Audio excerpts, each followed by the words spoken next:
நினைக்கிற மாதிரி உனக்கு நடந்தது எதிர்பாராத விபத்து இல்ல. திட்டமிட்டு வேணும்னே செஞ்சிருக்காங்க.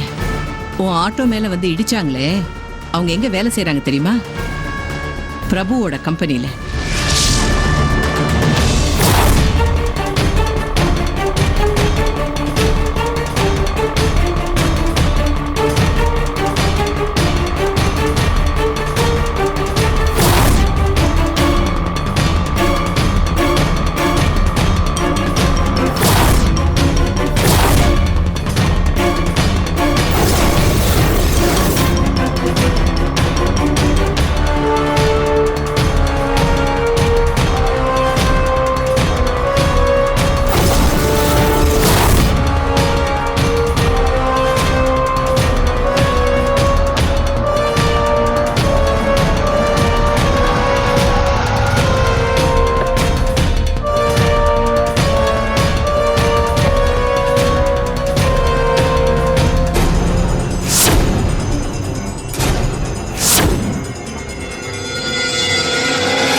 நிஷா குட்டி, சாப்பிடலாமா? உங்களை யாரு சாப்பாடு எடுத்துட்டு வர சொன்னது? பாட்டி தானே சாப்பாடு எடுத்துட்டு வருவாங்க. பாட்டிக்கு உடம்பு சரியில்லை, அவங்களுக்கு கால் வலி, அதனால தான் நான் கொண்டு வந்தேன். நான் சாப்பாடு எடுத்து வந்தா என்ன இருக்கு? எனக்கு உங்களை பிடிக்கல.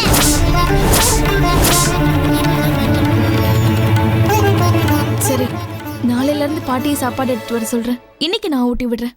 ஒண்ணும் வேண்டாம், எனக்கு ஜெனிஃபர் மிஸ் ஊட்டி விடுவாங்க. அவங்க கிட்ட சாப்பிட்டுக்கிறேன். கொடுங்க. நீங்க உள்ள வர வேண்டாம், இங்கே இருங்க. நான் சாப்பிட்டுட்டு டிஃபன் பாக்ஸ் கொடுத்துடுறேன். நிஷா குட்டி, சாப்பாடு வந்துருச்சா? எங்க பாட்டியை காணோம்? பாட்டி வரல மிஸ். அப்ப லஞ்ச் உனக்கு யார் கொண்டு வந்து கொடுத்தது? தோ இந்த பத்மினி ஆண்டி தான்.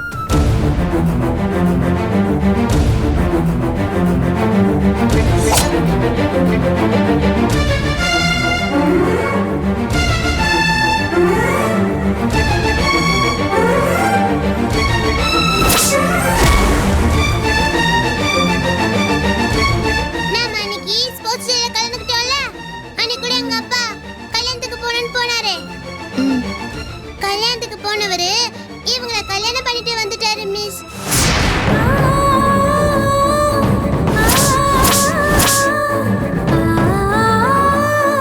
இனிமே இவங்கள நம்மன்னு தான் கூப்பிடணுமா? எங்க இந்திரா சொன்னாங்க. நம்ம போலாம் வாங்க.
பாண்டியன்? பவித்ரா, நான் அந்த இன்ஸ்பெக்டர் கிட்ட பேசிட்டேன். கேஸ் கொஞ்சம் சிக்கலாக தான் இருக்கு போல இருக்கு.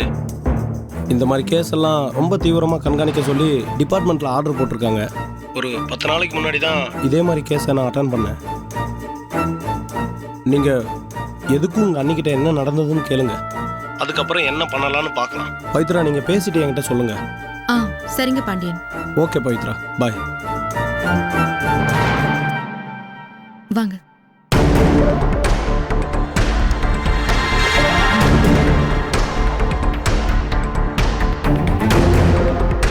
எக்ஸ்கியூஸ் மீ சார், என் பேர் பவித்ரா.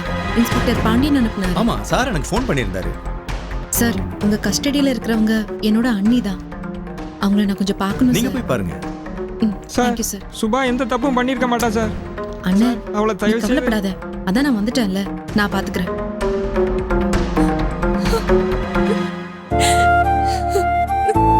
அண்ணி. பவித்ரா,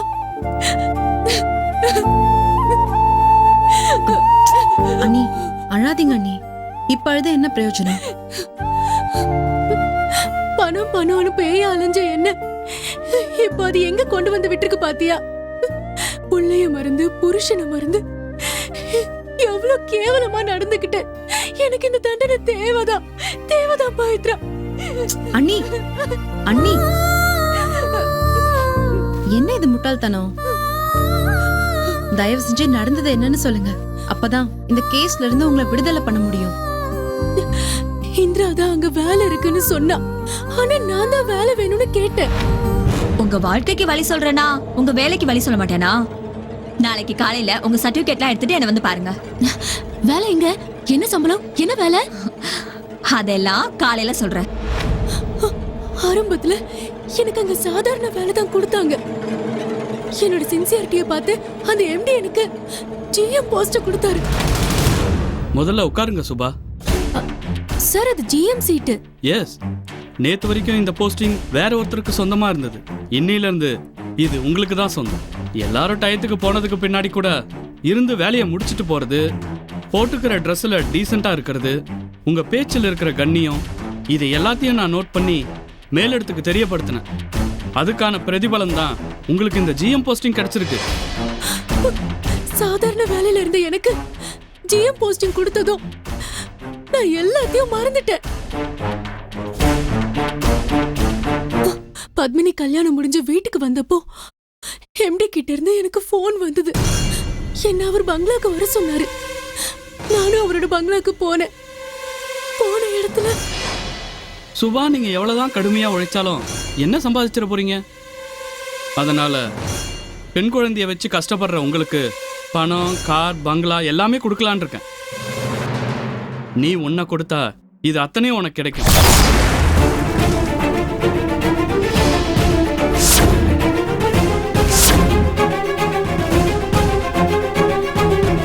கோவத்துல நான் போட்டு அவரை அடிச்சிட்டு. சுபா, நான் சொல்றது கேளு சுபா, ப்ளீஸ் சுபா. வேண்டாம், மரியாதையா போயிடு. ஒரு தடவை சுபா. சுபா, சுபா, சுபா, நில்லு, சுபா.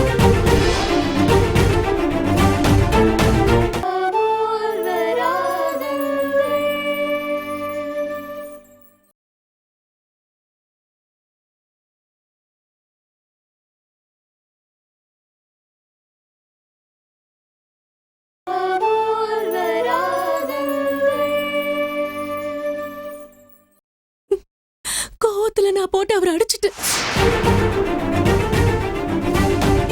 நான் வேலையை ரிசைன் பண்றதுக்காக ஆபீஸ்க்கு போயிருந்தேன். அப்பதான் என்ன அரெஸ்ட் பண்ணி இங்க கூட்டிட்டு வந்துட்டாங்க. வெத்து பேப்பர்லயோ வேற ஏதாவது டாக்குமெண்ட்லயோ கையெழுத்து போட்டு கொடுத்துருக்கீங்களா? ஆமா, ஜிஎம் போஸ்ட் கொடுத்தப்போ சில டாக்குமெண்ட்ஸ்ல கையெழுத்து கேட்டாங்க. நானும் படிச்சு பார்க்காம கையெழுத்து போட்டு கொடுத்துட்டேன். மேடம், நம்ம இன்ஸ்பெக்டர் கிட்ட கேஸ் டீட்டெயில் என்னன்னு கேட்கலாம் மேடம்.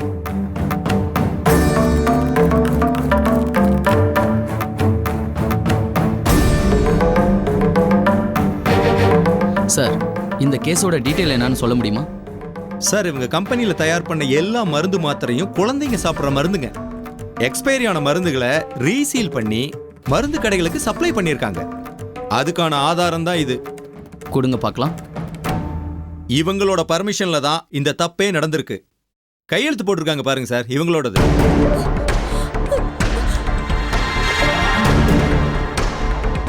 சார், இவங்க என் அண்ணிங்கிறதுனால நான் சப்போர்ட் பண்ணிலாம் பேசல சார். இவங்க தப்பான ஆள் கிடையாது சார். நாங்களும் ஆளுங்களை பார்த்தாலே கண்டுபிடிச்சிருவோம். ஆனா என்ன பண்றது, ஸ்பாட்ல கையங்களவுமா மாட்டியிருக்காங்களே. டாக்குமெண்ட்ல இவங்க கையெழுத்து தான் இருக்கு. அங்க இருக்கிற ஒர்க்கர்ஸ் அத்தனை பேரும் இவங்க சொல்லி தான் செஞ்சேன்னு சொல்றாங்க.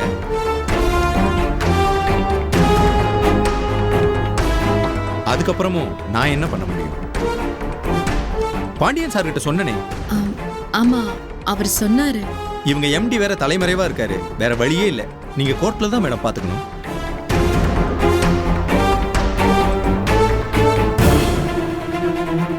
வக்கீல் சார். ஆமா மேடம், நாம இதை கோர்ட்ல தான் பார்க்கணும். Sir, thanks sir.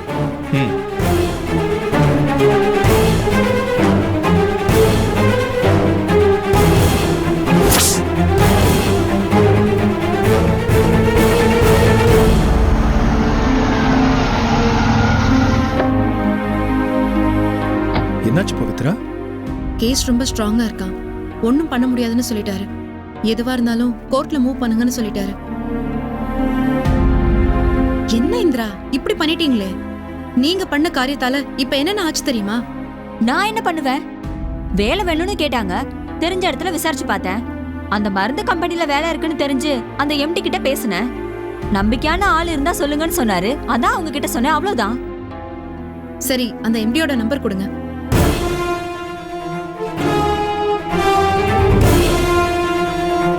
The number you are trying to reach is currently switched off. Switched ஆஃப்னு வருது. அப்படியா?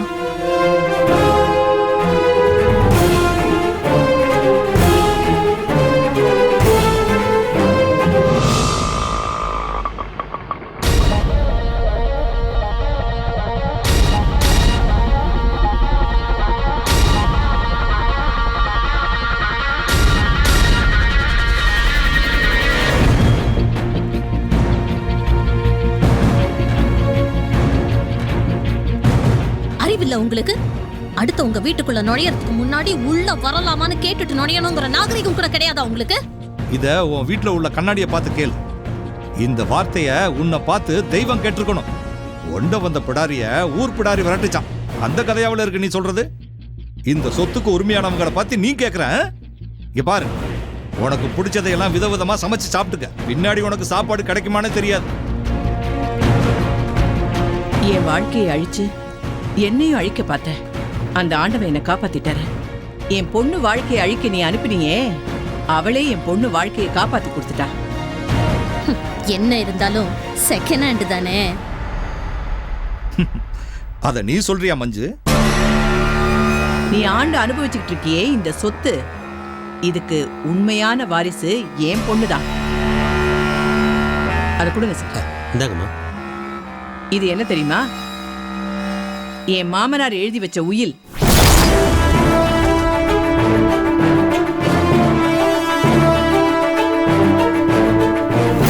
எங்க கிட்ட இருந்து நீ அபகரிச்ச சொத்து முழுசும் எங்க பூர்வீக சொத்து.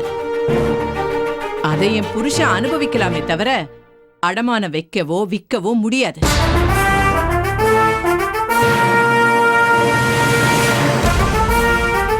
என் புருஷன் குடிகாரரா இருந்ததால எங்க ஊதாரித்தனம் பண்ணி சொத்தை அழிச்சிருவாரோன்னு தான் என் மாமனாரு தம் பேர குழந்தைக்குதான் மொத்த சொத்தும் போய் சேரணும்னு உயில் எழுதி வச்சிட்டாரு. அது தெரியாம என் புருஷனை மயக்கி அவர் போதையில இருக்கும்போது போலியான பத்திரத்தை ரெடி பண்ணி அவர்கிட்ட நீ கையெழுத்து வாங்கியிருக்க. அது செல்லாது.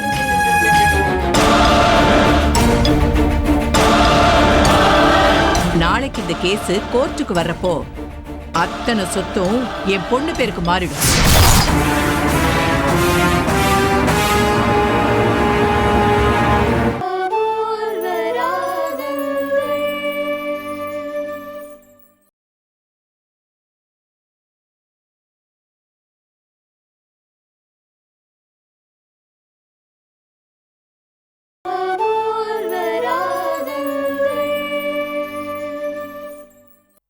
நாளைக்கு இந்த கேஸ் கோர்ட்டுக்கு வர்றப்போ அத்தனை சொத்தும் என் பொண்ணு பேருக்கு மாறிடும்.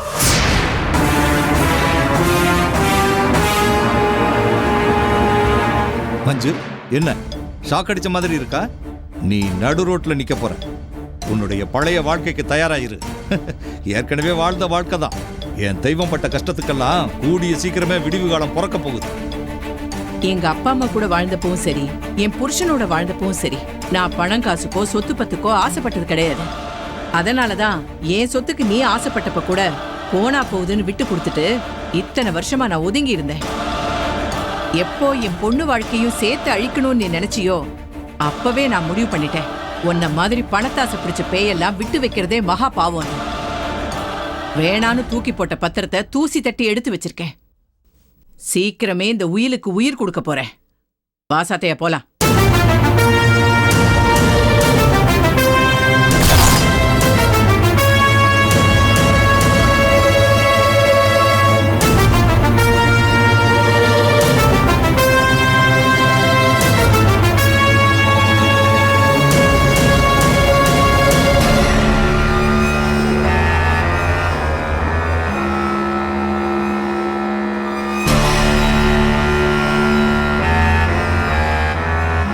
அம்மா, இவங்க எதுக்குமா வந்துட்டு போறாங்க? கேட்டு என்ன பண்ண போற? சொல்லு, என்ன பண்ண போற? அன்னைக்கே உனக்கு சொல்லியிருக்கேன், உன்னோட எல்லை எதுவோ அதுக்குள்ள மட்டும் நீ வரலாம் போலாம். என்னோட எல்லைக்குள்ள நுழையணும்னு நீ நினைச்ச போ போன்னு சொல்றேன்ல. அம்மா, 2 குட் நியூஸ். சொல்லு. அந்த பவித்ராவோட அண்ணி சுபாவை போலீஸ் அரெஸ்ட் பண்ணிட்டாங்க. எக்ஸ்பைரியான மருந்து மாத்திரைகளை புதுசா தயார் பண்ண மாதிரி அந்த கம்பெனி சப்ளை பண்ணதுனால.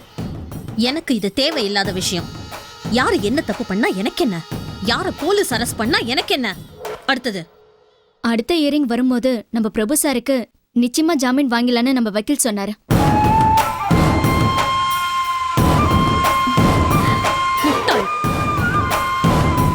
எனக்கு குட் நியூஸ். இதுதானே நீ முதல்ல சொல்லிருக்கணும். என் மகன் உள்ள இருக்கிற கவலையில எதிரிங்களை கவனிக்காம விட்டுட்டேன். அவன் வெளியே வந்த மறு நிமிஷத்திலிருந்து என் எதிரிங்க ஒவ்வொருத்தரையா அழிக்கிறது தான் என்னோட வேலை. ஆமா, யார போலீஸ் அரெஸ்ட் பண்ணாங்கன்னு சொன்ன? அந்த பவித்ராவோட அண்ணிய.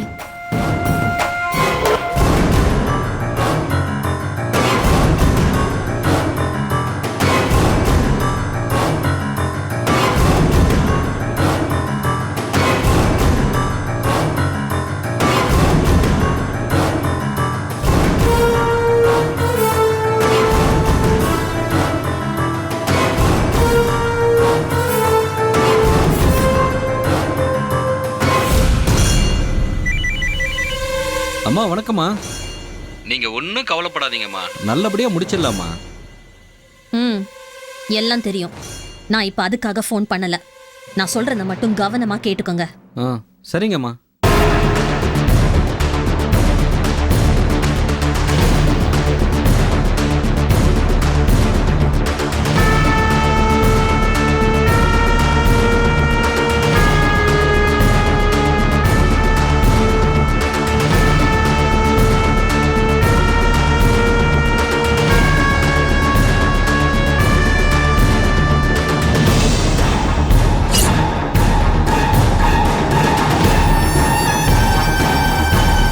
புரிஞ்சுதா? புரிஞ்சுதுங்கம்மா. வைங்க. சரிங்கம்மா, வச்சிரு.